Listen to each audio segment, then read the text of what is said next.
meant that he was going to be cut away from God. He knew that death meant that his body was eventually dry up and he was going to die. Well, if Adam knew all of this, why did Adam still go into sin? Lucifer, who was in God's heaven, why did Lucifer, knowing God's might and knowing God's power, knowing that God sit upon his throne and is the Almighty, why would Lucifer think that he could still rebel against God and overthrow him? Well, I'm going to tell you why they thought this.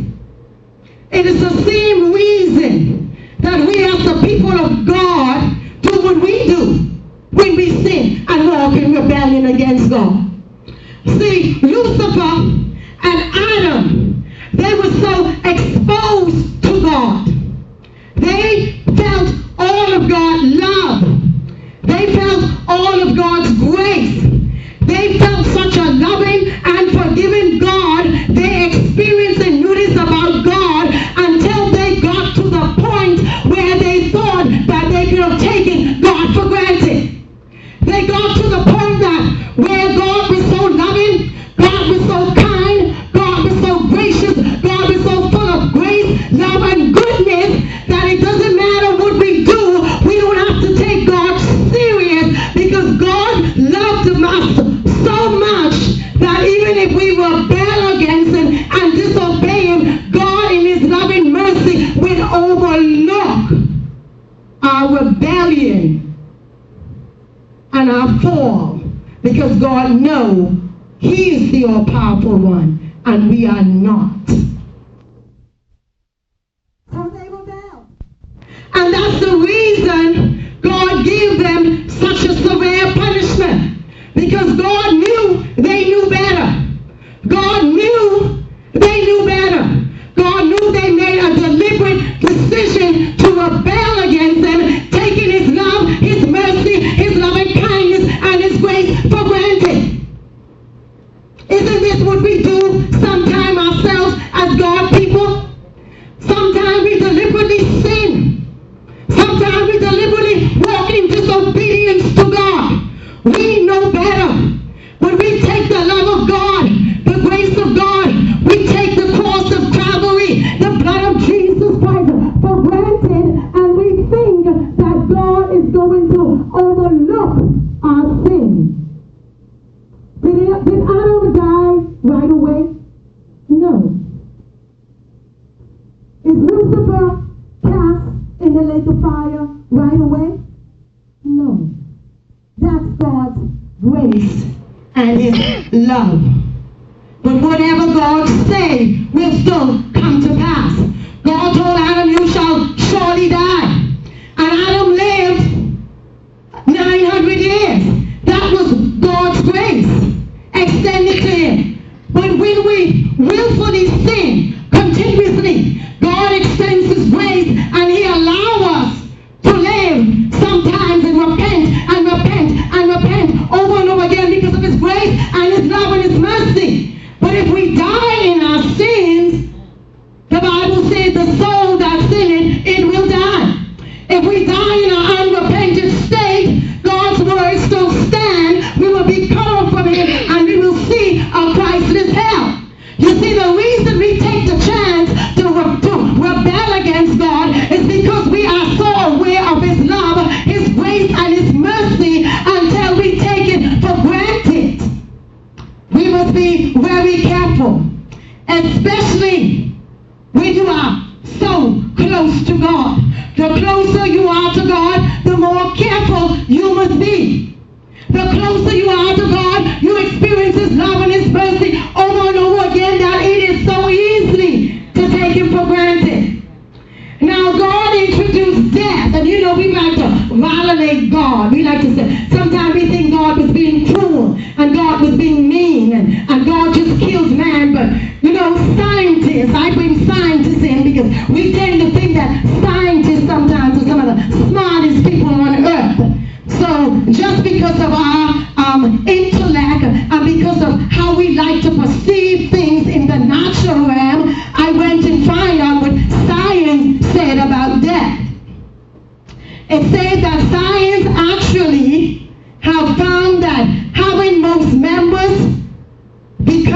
weak and die of natural causes is actually far better for a future of a species. It turns out that growing old may have helped us as a species from a statistical point of view to survive from generation to generation. So here we see that even in death, God is still showing his grace. They concluded that we die because we grow old, but they said that actually it is good for and helpful to the offspring of mankind. They say that actually scientists say living forever is really a bad thing. But living for a long time is a good thing. That's why God said, with long life I will bless you and show you my salvation. But still man still have a problem with death. We are still facing the death issue. There are many cultures that talk about life after death. And yes, we know that we believe in life after death. If you accept the Lord Jesus Christ, other cultures believe that we don't really die. They believe that, the Egyptians believe that the afterlife.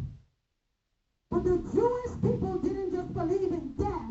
The Jewish people also believe in the resurrection. This is when Martha said to Jesus, when Jesus said, your brother will rise again. She said, Lord, I know on the last day he will arise. They believed in the resurrection because they had this understanding from God Almighty. But today, scientists have gone a little further.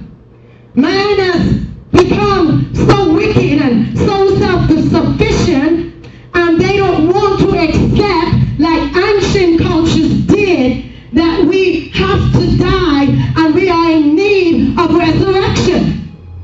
So scientists are now studying the prospect of man living forever.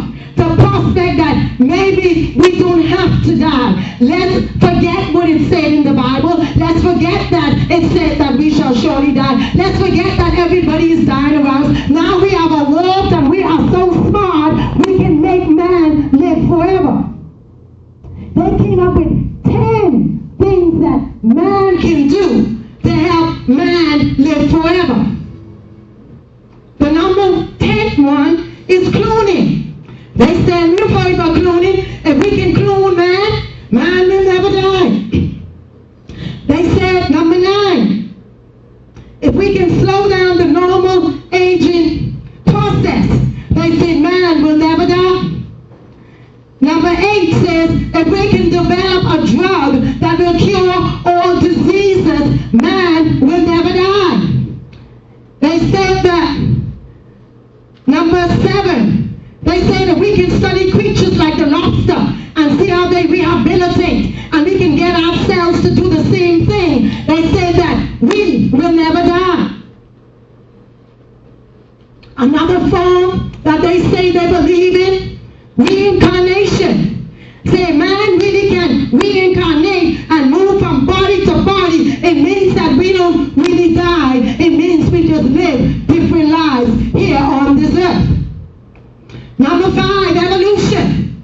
Man doesn't really die. If we can get man to evolve a little faster, to speed up the process of evolution before man dies, man can live forever. This is what scientists is researching and studying now on this earth. They have developed also, they said, nanobots. If they can inject nanobots into the cells to repair the cells, where our cells don't deteriorate, we can live forever. The next thing they consider, number 3 on the list, cybernetics. Replacing all our vital organs with mechanical organs, making us what they call a cyborg. Then man can live forever.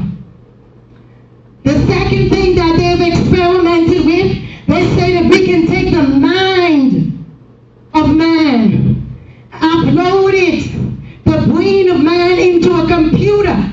And when we take your brain and upload it into a computer, we will then take that brain and download it into a robot.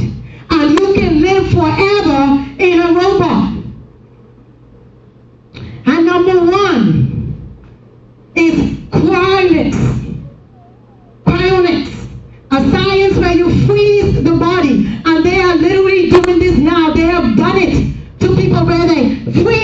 body. Replace the blood with a cryoprotective fluid to prevent it from freezing and for the cells to remain the same. This is where mine is at.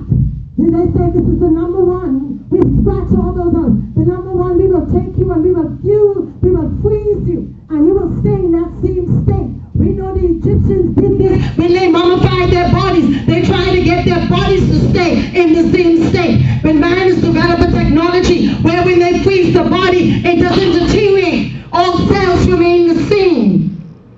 And then they say that there is only one downside to this super technology. They have not yet found a way to revive the body. Well, as the people of God, as the church of God, we can tell them how that body can be revived. Through the power of the resurrection, Lord Jesus Christ. We can tell them, you will never revive that body. The man will die. But when you die and you believe in the resurrected Lord Jesus Christ, one day your spirit, your soul will connect with that body, and the power of God is going to rise that body, and we will live as resurrected with our resurrection Lord and Savior. That's what I leave with you. The power of the resurrection.